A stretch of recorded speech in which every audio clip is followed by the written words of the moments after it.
All right. Exciting. Let's get started. So I want to back it up a little bit, actually kind of swing back around to section 10.1, just to talk about a few terminology things, because people have some questions about them. So just looking at the textbook, they talk about the very beginning of 10.1, the terminology. So we're going to go this way. Yeah. So a two-dimensional system of linear differential equations.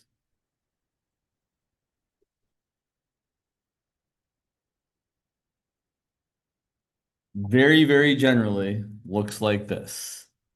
The derivative of x1 with respect to time is equal to some multiple of x1, and that multiple of x1 might depend on time, it might not, plus some multiple of x2, that's a11 of t, a12 of t, sorry, of t times x2, plus some other thing out here, g1 of t. And we're going to have the same format for the second derivative or differential equation. The derivative of x2 with respect to time is going to be a21 of t multiplied by x1 plus a22 of t multiplied by x2 plus g2 of t. There's a lot more here than we really need, but I just want to point a couple things out.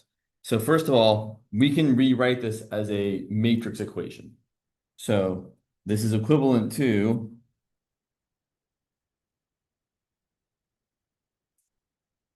the derivative vector dx1 dt dx2 dt equal to the 2 by 2 matrix a11 of t, a12 of t, a21 of t, a22 of t, multiplied by the variable vector x1, x2, plus this g thing over here, g1 of t, g2 of t. And you can even write this more succinctly as the derivative of the vector x equal to the matrix A multiplied by the vector x plus the vector g of t. I guess I should write a of t, sorry, because a could depend on t. So that's where we kind of got to. We didn't really talk about this, how like this is where this is all coming from. So really, you can have a two-dimensional system of linear differential equations, and it could encompass all of this.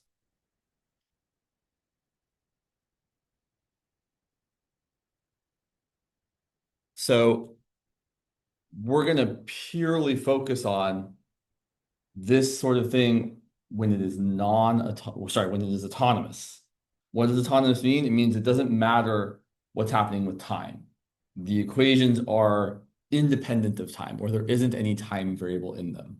So way back in 17B, yeah, 17B, I think, we talked about some differential equations that could be autonomous or non-autonomous. So I'll just remind you, an autonomous 17B differential equation might have looked something like this. Well, here's a very good one. dy dt equal to 5 times y. There's something sticky here, which is terrible. That differential equation doesn't have any of the variable t in it, except for, of course, in dy dt. Right? You have to have that there for that to work. But it doesn't matter what time is doing, the solution to this is independent of time. Or you could have something like dy dx equal to y cubed. As long as the independent variable, t in this first one, x in the second one, isn't anywhere else in your differential equation, it is autonomous. Whatever is going on, the time we were starting at doesn't matter. The behavior is still the same whether you start at time equals 0 or time equals 1,000. And it's not something we really have to worry about here because every differential equation we're going to see is going to be autonomous. So in 17C, autonomy looks like this. It's going to look something like dx1 dt just equals to some multiple of x1 plus some multiple of x2, maybe plus another constant out here. And dx2 dt, same deal. It's going to be something like negative 2x1 plus 4x2 plus 3.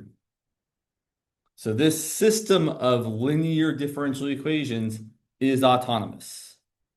So this is a system of linear differential equations.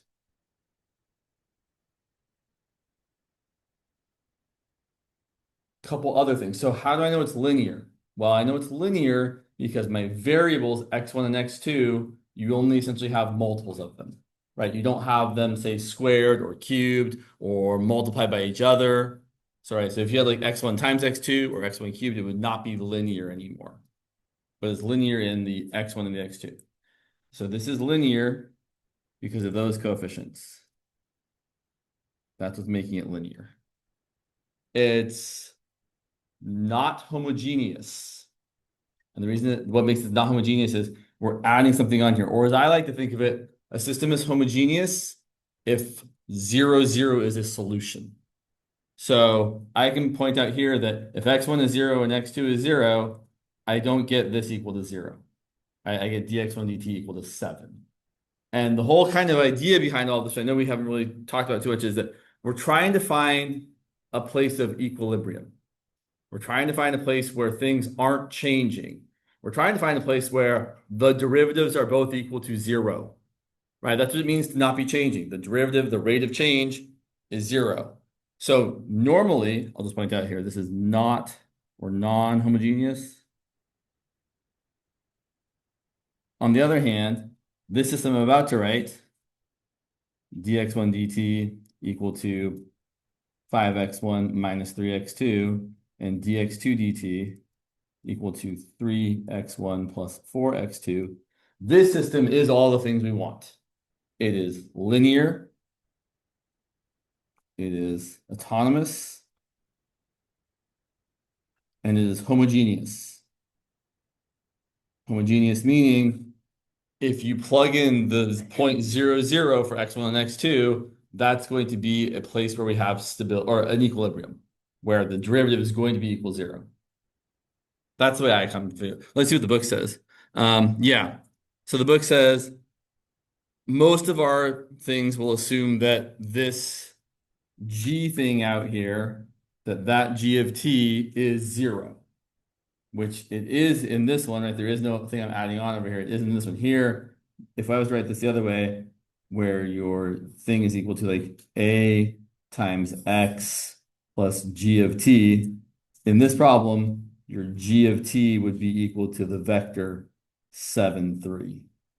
Whereas in this setup, your G of t would equal the vector 0, 0. But again, I like to think of it more as just 0, 0 as a solution, or it isn't. What else do I want to say here? Yeah. Sure. Yeah, we'll talk about that later. Okay. And then just to give you one more examples, sure. So it's really easy to tell whether or not a different system of differential equations is autonomous or not. So if I write something like this, dx dt is equal to 2x minus y, and dy dt is equal to, say, negative 4t times y plus x, that's not autonomous. There's a t in there. So this is definitely not autonomous, or non-autonomous, I suppose is the correct word. The way we write this system of equations, but it would say it is homogeneous. So if we rewrite this as a matrix equation, you have your dx dt, dy dt vector equal to your 2 by 2 matrix. And so we have to be a little extra careful here. In my first row, the coefficients are 2 and negative 1. In my second row, my coefficients are first 1, then negative 4t. Right, we need to think, right, we always little backwards. We need to keep the order in mind. We're always thinking x first, y second, or x1 first, x2 second. So in the first column, it's the coefficients of x1, or x, I should say. In the second column, it's the coefficients of y. But there isn't any other thing to add on over here, right? In this case, oh yeah, our G of t is just equal to 0, 0. So this is homogeneous.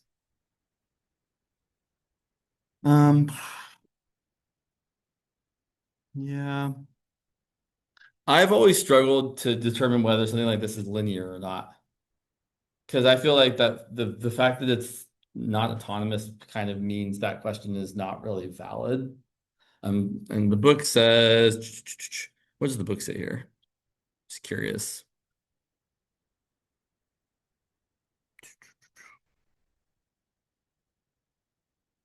Yeah. I remember reading something where they said like something like if it's non-autonomous, then talk about the linearity. But I'm not seeing that here. So, where was that? I don't know. Maybe I just made it up. Oh no, here's what it says. So in the exercises from section 10.1, 1 through 6, it says determine whether each system is autonomous or non-autonomous and whether it is linear or non-linear. If it is linear, specify whether it is homogeneous or non-homogeneous. So we only talk about homogeneity if it's linear. If it's not linear, then it's not something that really makes sense to talk about. Okay. Um, I think I would say this is linear because I don't love that T though. I'll have to, you know what? I'll have to do more work on that. I wouldn't sweat it too much, though, to be perfectly honest. I mean that's easy for me to say because I'm not the one who has to do the homework. So yeah, I don't know. I'll figure that out. I'm not to be really frank. I'm not sure if we call blah words if we classify this as linear or not because of this T here. I think it's linear because I'm only seeing my variables or my x's and y's raised to the first power and not being multiplied by each other. So I would say that I'd probably guess that it is linear. My guess is that yes, it's linear. On the other hand, something like this, dx1 dt equal to 3x1 plus x1 times x2, and dx2 dt equal to 5x1 plus 4x2. This is definitely not linear. This x1 times x2 thing here is really, really jamming us up, right? So it's not quite like you have something square, but it's close enough, right? So this is definitely non-linear. Yeah, you know what? I think this one is linear. You know what makes it linear or non-linear? The fact that you can write it as a matrix equation or not. So like I can't really write this system of equations as a matrix times my vector x1, x2. Let me show you what I mean. If I tried to write this as some 2 by 2 matrix times x1, x2, I really can't have x1s and x2s in here. And because right in the very beginning, right, we said that this matrix A, these inputs can depend on the input t, but they can't depend on x1 or x2 or whatever the function name is. So I think we're out of luck here. This x1 times x2 means I have to put an x1 or x2 in my matrix to make it work, and that's not allowed. So this is definitely nonlinear, and we're done. So I just wanted to kind of wanted to address that because it's a little bit weird, but it's relatively straightforward once you start to kind of just boiling down the pieces. Like, okay, do I have any T's? If yes, it's non-autonomous. If no, it's autonomous, right? If you don't have any time variables, you are autonomous of time. We don't depend on time. And then if you have anything extra added out here, it's not homogeneous. And if you have weird combinations of x1 and x2 or x1 squared or x or y squared, it's not linear. But most of the time, we're just going to be dealing with the ones that are autonomous, linear, and homogeneous. We might do non-homogeneous ones a little bit later on. Okay, so let's recall where we ended last class because I did need to finish that. So last time we were looking at the system. Where'd you go? There we go, right there. So last time.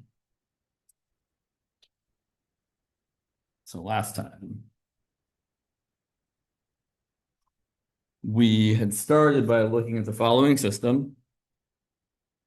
Dx dt equal to x and dy dt equal to 4x minus y.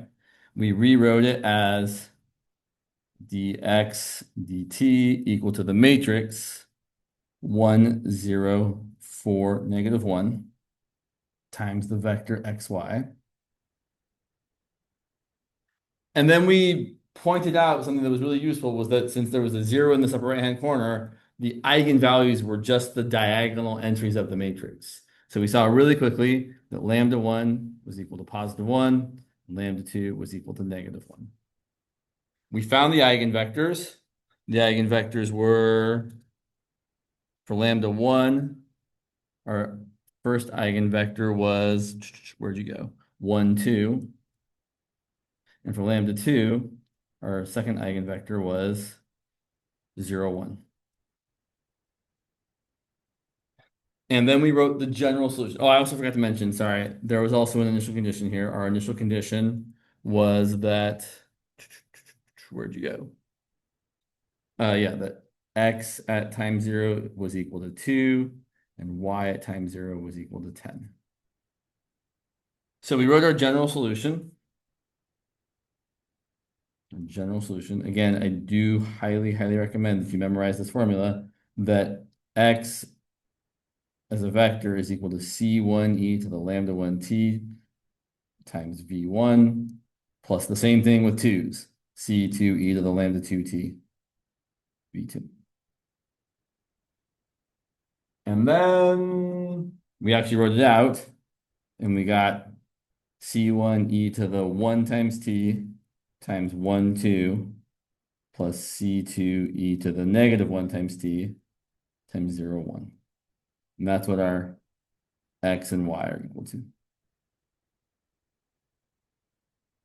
So a couple interesting things here. Before the interesting things, we should find C1 and C2. And we did actually, I kind of jammed this into the very end of class last time, but I wanted to kind of re-go through it because I feel like everyone should see it. So I'll point out, when one of your eigenvectors has a 0 in it, that makes everything easier to solve for C1 and C2. So we know that x of 0 is 2 and y of 0 is 10. So if I plug in t equal to 0, x equal to 2, and y equal to 10, I get the following. I get the vector 2, 10 equal to c1 e to the 0 is 1 times 1, 2, plus c2 times e to the 0 is still 1 times 0, 1. Now, I do want you all to get comfortable reading this as two equations at once, right? This is two equations. The first equation is 2 equals c1 times 1 plus c2 times 0, right? It's just the top row, essentially, of entries. So we can see that 2 is equal to c1 times 1 plus c2 times 0. Oh, but then I know what c1 is, right? That c2 times 0 goes away. I'm just left with c1 times 1 equal to 2. So c1 is equal to 2. And then my second row equation is 10 equal to c1 times 2 plus c2 times 1. But then I know that c1 is equal to 2, so 10 is really equal to 2 times 2 plus c2. In other words, c2 is equal to 6. So our very specific solution here is that, or I should say our particular solution is that xy is equal to 2e to the t times 1, 2 plus 6e to the -t times 0, 1. And where are my notes? Sorry, I got things all over the place here. One second. Yeah, there we go.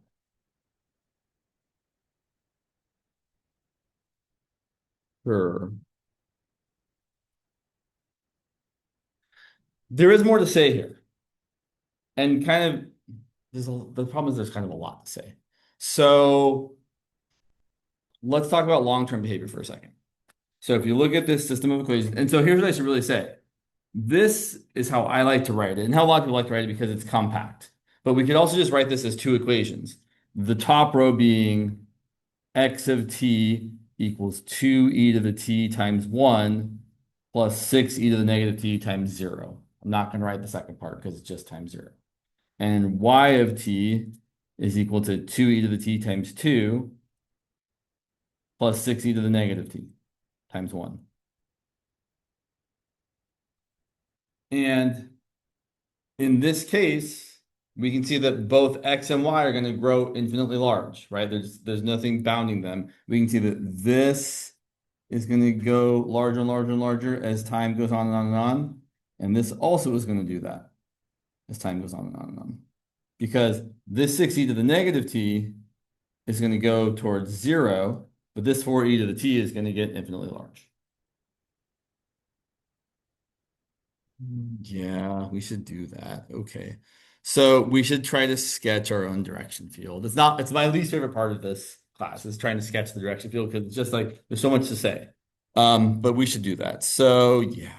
Okay, fine. So has either teacher talked about nullclines or zero isoclines? Okay. Well, we should talk about them anyway. So let's look at the big picture here. Do I have the picture actually on me? I do. Yeah, fine. So there is a graphing tool. I think one of your teachers has referenced it. I think it's also in Canvas. In fact, let me just look in Canvas here instead of looking at my notes. Let me see if it's in our Canvas. You can't see what I'm looking at right now. I should show you all what I'm looking at. So I'm just pretending like you can see it. Sorry, 1 second. So in our Canvas, over here, if you scroll down a bit, ways, useful links, no, links for graphing. Graphing a phase plane from a system of differential equations. Is this the one I prefer? Let's find out. Yeah, so this one's pretty good. This one is useful for graphing things. So we're going to graph that system of differential equations. The first equation was, can you see that all right? Yeah, you can see that all right. Was dx dt equal to x.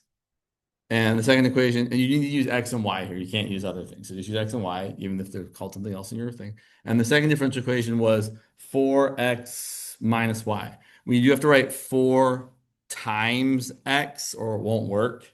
I don't know why. Minus y. And then we can graph the phase plane.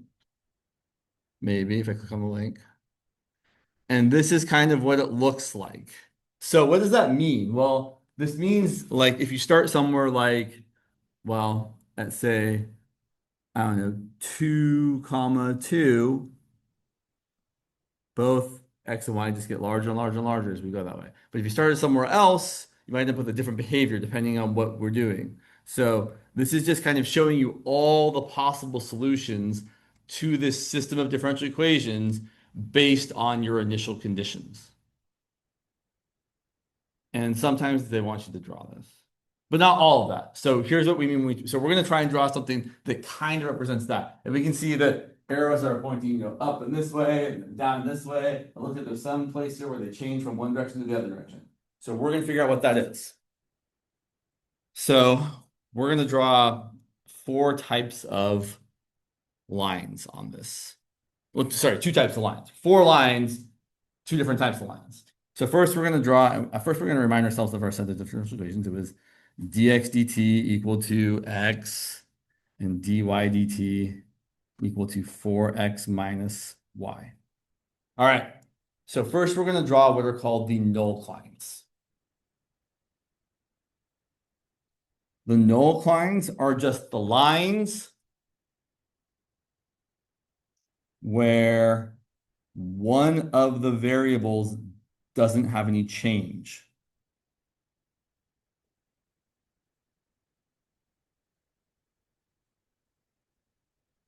So the way you're going to find these nullclines is by setting each of these differential equations equal to 0. So the first nullcline, my x nullcline, we're going to set whatever dx dt is equal to 0. So set dx dt, which is equal to x, equal to 0. So what that means for us is that the line x equal to 0 is a line where you don't have any change in the x direction because the derivative of x is equal to 0. And we can see that if we look back at the graph that we had up there. If you look at this, you can kind of see, oh yeah, if I look in the purely x equals 0 direction, which is the y-axis, the lines there, which you can't really see, but it looks like everything is pointing kind of purely vertically. Not at all horizontally, because there's no change in the x direction. All the change is in the y direction. And then similarly, we're also going to graph or find the y null line, the line where there's no vertical change. So we're going to set dy dt equal to 0, right? Because dy dt is how y is changing. If we want no change in y, we set that equal to 0. So we're going to set 4x minus y equal to 0. And I would probably solve for y and write it as y equal to 4x.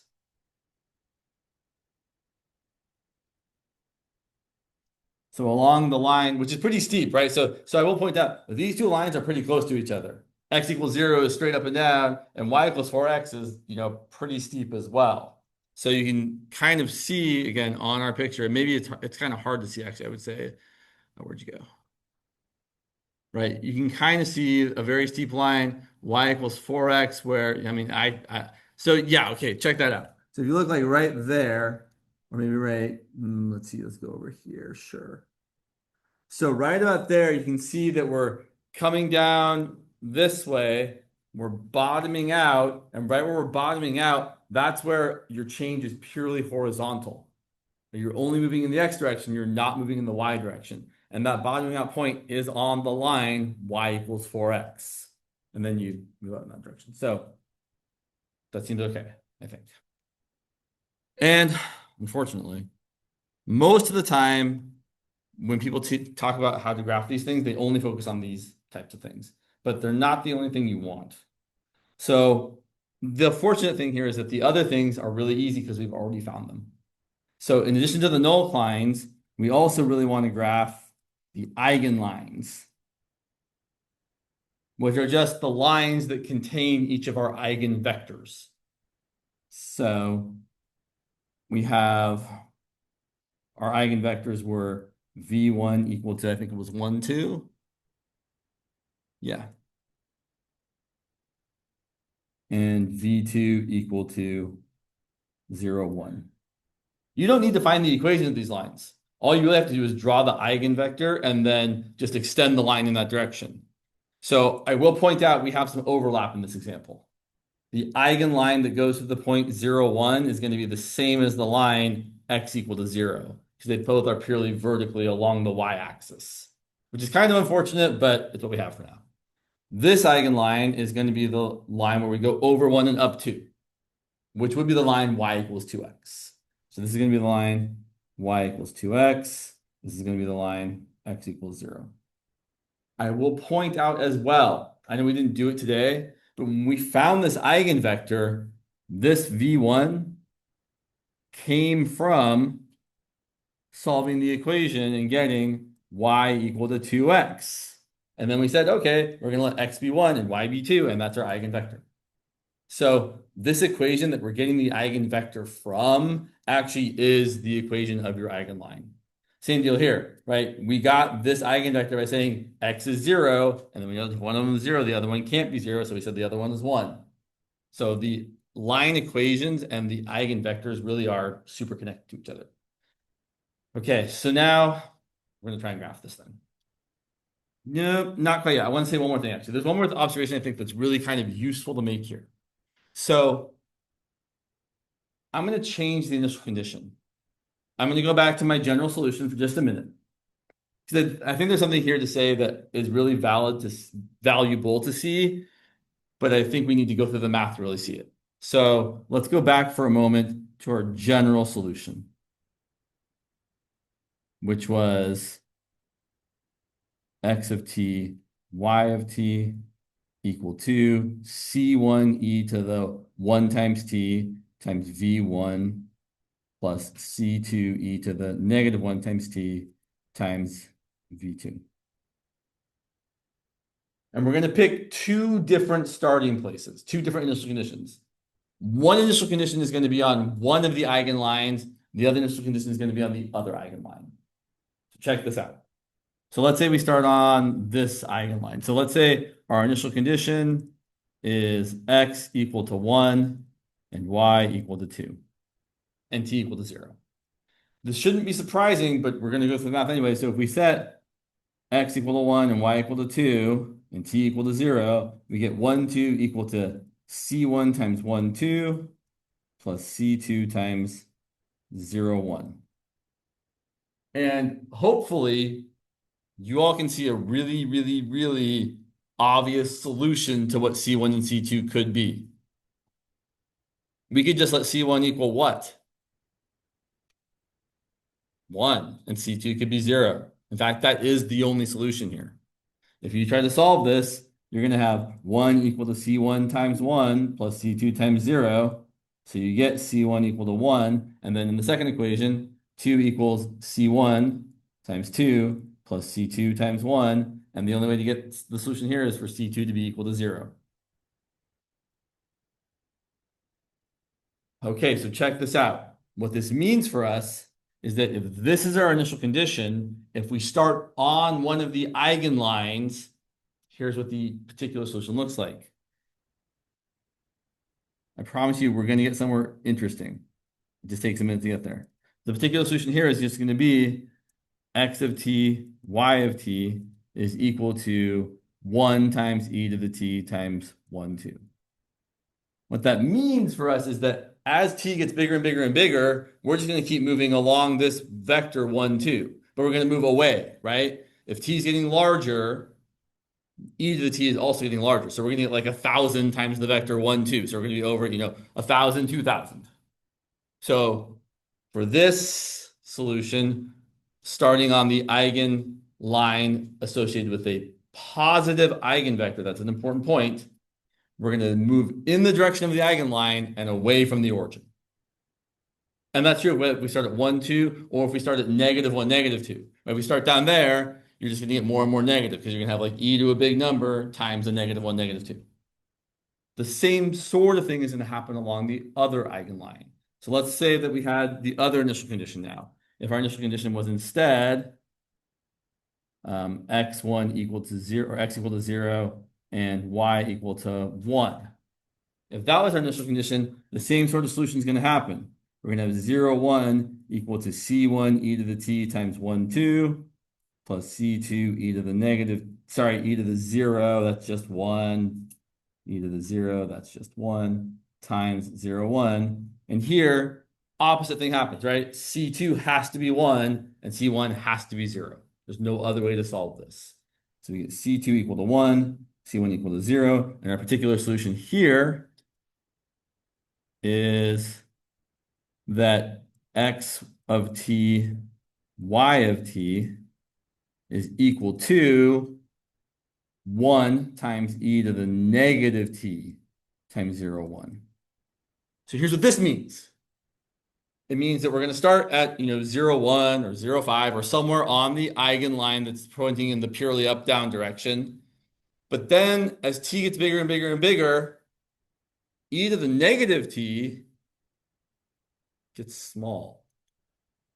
So if we let t go on and on and on, we're going to get closer and closer to the origin because this number is going to be super duper small. Multiplied by 0, 1 is just going to make those both shrink down. So what I'm really saying is this direction goes towards the origin, or whatever your equilibrium is, but it's usually the origin. And this one goes away.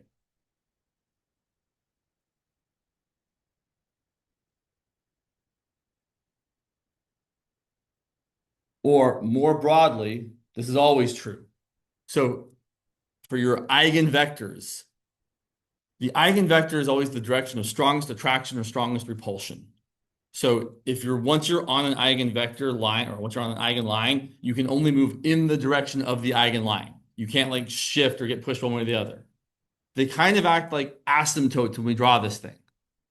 And then the only other thing that matters is whether the eigenvalue they're associated to is positive or negative. If it's positive, you're moving away from the origin because things are getting big. If it's negative, you're moving towards the origin because things are getting small. Now we're going to try and actually graph this. Maybe. So I need to find my ruler. I had a ruler in my pencil bag here, and something I forgot to put it back one day, and now it's gone forever. Okay, I want to try to be super precise here. Okay, so I think that's all we really need. I'm going to draw my null lines first. So the null line, again, the null line, which is a line where something isn't changing. The x null line was the vertical line x equal to 0. So in this direction, which I guess I'll just draw in blue. So in this direction, all the change is purely vertical. So there shouldn't be any like lines that go this way. They should all go up this way, which is again kind of hard to draw because it's already kind of filled in, but we'll do it like this. We're moving that way, that way, that way, that way. I know you can really not see that. It's okay. And then the other eigenline was y equal to 4x. So where'd you go? Other pen, sure. So over 1 and up 4. So along this line, also when you draw these lines, do not put arrows at the end of them because your arrows might be pointing in the wrong direction. In fact, they almost always will be. But along this line, so this was the y null line. So along this null line, the change in y is 0. There's no vertical movement. It's all horizontal. So any kind of trajectory that goes through this null line has to have a purely horizontal component.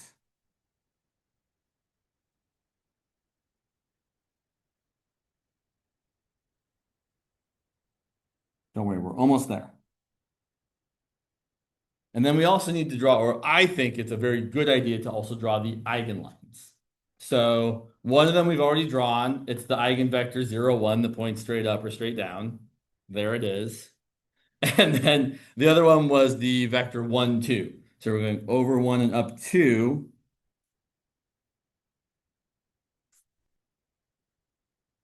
Okay. So, ooh, that does not look super straight. Sorry about that.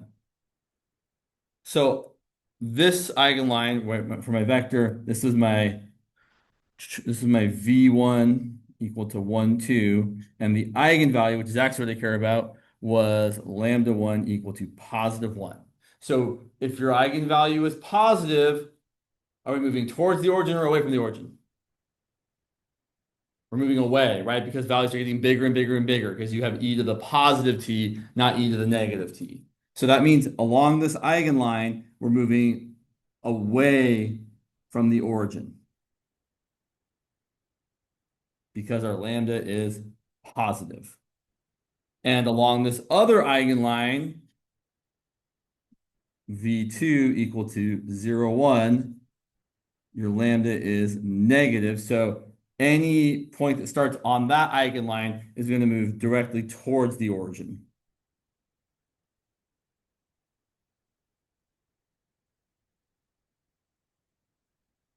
So for a system like this, where you have one positive eigenvalue and one negative eigenvalue, it's almost impossible to get pushed towards the origin unless you start on this eigenline. Any other initial condition, you're going to have some little piece of the other eigenvector, which will eventually grow infinitely large. Here's how we say this graphically. Let's say I started over, where do I want to start? Let's say I started right here. Well, here are the forces that are acting on me. I'm between these two eigenlines, so I'm going to get pushed down, but I'm also going to get pushed up and right. So watch this. I'm going to cross this null line purely horizontally, and then once I'm over here, I'm going to get pushed up and to the right. And this is why I said that the eigenlines act kind of like asymptotes, because you get closer to them asymptotically.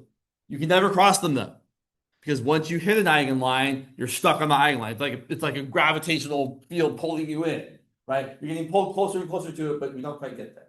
And so the same thing is true. If you start like over here, I'm just going to go this way. If you start somewhere between these two, I'm going to get pushed kind of that way. I start over here like that.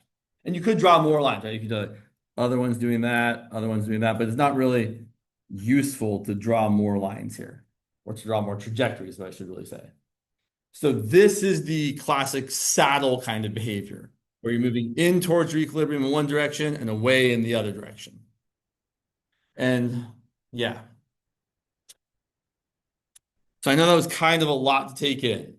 But that's kind of the idea here, is that we can draw the phase plane, or kind of a part of the phase plane, by drawing the eigenlines and the null lines and then kind of seeing what's happening. But really, we'll see, maybe not today, but next time for sure, is that it's all kind of your the behavior of your system purely depends on what the eigenvalues are doing. So if the eigenvalues are one positive and one negative, we're going to have a saddle. If the eigenvalues are both positive, like we saw in the beginning of class on Monday, I know it's like forever ago, but in the example we did on Monday, both eigenvalues were positive, which means you're going to get pushed away in every direction. On the other hand, if both eigenvalues end up being negative, well, then no matter which eigenline you kind of travel along, you're going to be moving in towards the origin. So we're going to go inward towards the origin. Those are both called nodes, which we'll write down here. So, see, I'm just trying to think about how to use these last 8 minutes in the best way possible. Let's see here. Let me think for 1 second. Sure. Yeah, let's look at one more example. We might not end up drawing it, but we'll certainly talk about it. So let's say we have, let's do this instead. So here is a system of differential equations. Dx dt equal to negative 2x plus y, and dy dt equal to 2x minus 3y. And instead of finding the eigenvalues and eigenvectors, let's do this instead. Let's say we want to show that x of t equal to, sure, I like this, c1 e to the negative t plus c2 e to the negative 4t, and y of t equal to c1 e to the negative t minus 2 times c2 e to the negative t, e to the negative 4t. Show that that is a solution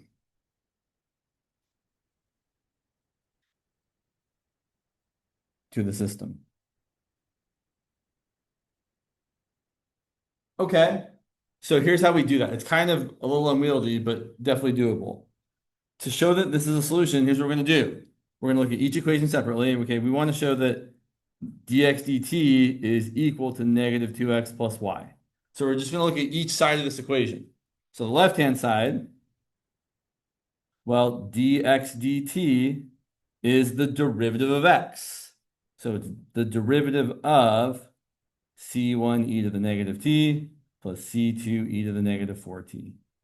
And that's going to be negative c1 e to the negative t minus 4 times c2 e to the negative 4t, right? Because the derivative of e to the something times t is just that something times e to the something times t.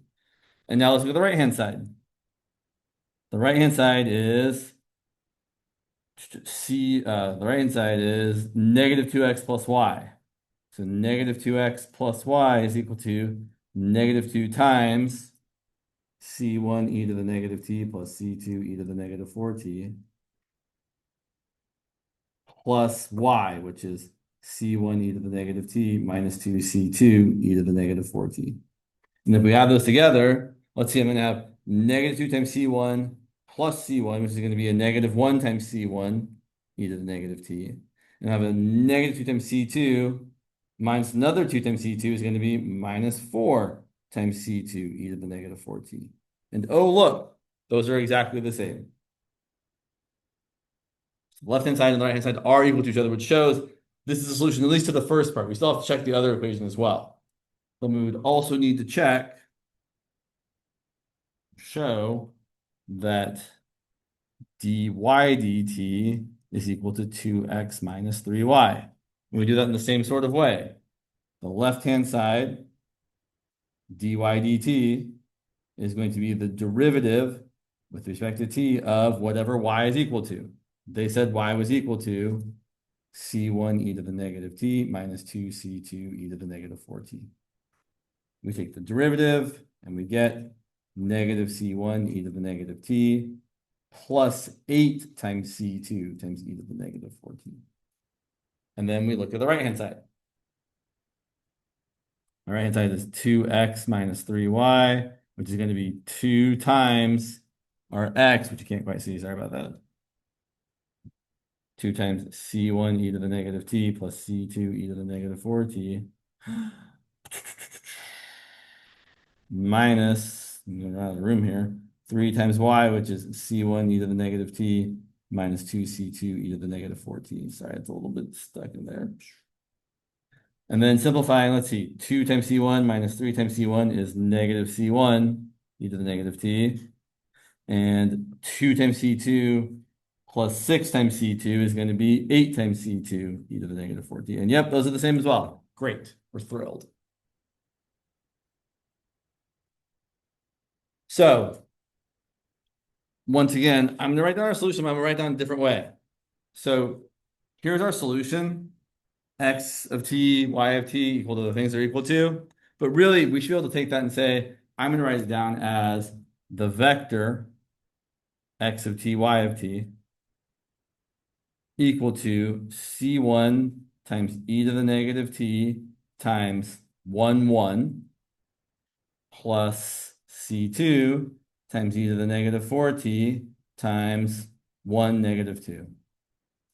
Right? I'm just looking at this equation and kind of reconstituting the vectors we had to have. Right? We know we have a 1 times c1 e to the negative t and a 1 times c1 e to the negative t. Over here we have a 1 times c2 e to the negative 4t and a negative 2 times c2 e to the negative 4t. So that's where I'm getting those vectors from.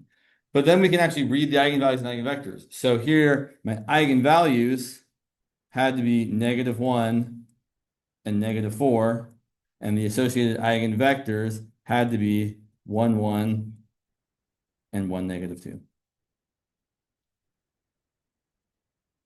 Here's what this tells me. If t goes on and on and on, e to the negative t does what? Goes to 0. How about e to the negative 4t? So no matter where we start, whatever our initial values of c1 and c2 are, as time goes on, this is going to get closer and closer to 0, 0 plus 0, 0. Meaning this system of equations with this solution moves towards the origin. This is an example of what's called a stable node, or also known as a sink. Yeah. Oh, thank good God, yes. You should feel free to speak up much sooner. Just interrupt me. Please. I always mean to pass it out. I just get caught up in the math. So here, this is an example of what's called a stable node, also known as a sink, because you can kind of think of everything moving towards the drain in the middle of the sink. The previous example we did was called a saddle, because it's kind of got that, going in one direction, going out the other direction kind of behavior. And then I will just tell you, and we'll talk about this again on Monday. If both eigenvalues are positive, it means everything's moving away from the origin, and we call that a unstable node, also known as a source. So we'll talk about the class, and then, if your eigenvalues are complex, meaning square roots of negative numbers, that's when you get spirals. So we will get eigenvalues that are complex numbers, where you get like the square root of negative 4. And those eigenvalues will always be associated with either a stable spiral that spirals inward towards the origin, or an unstable spiral that spirals outwards away from the origin. Or you can also have a neutral spiral, which just keeps going on in the same loop if you happen to have a purely imaginary eigenvalue, meaning it doesn't have any real part. But that's for next time.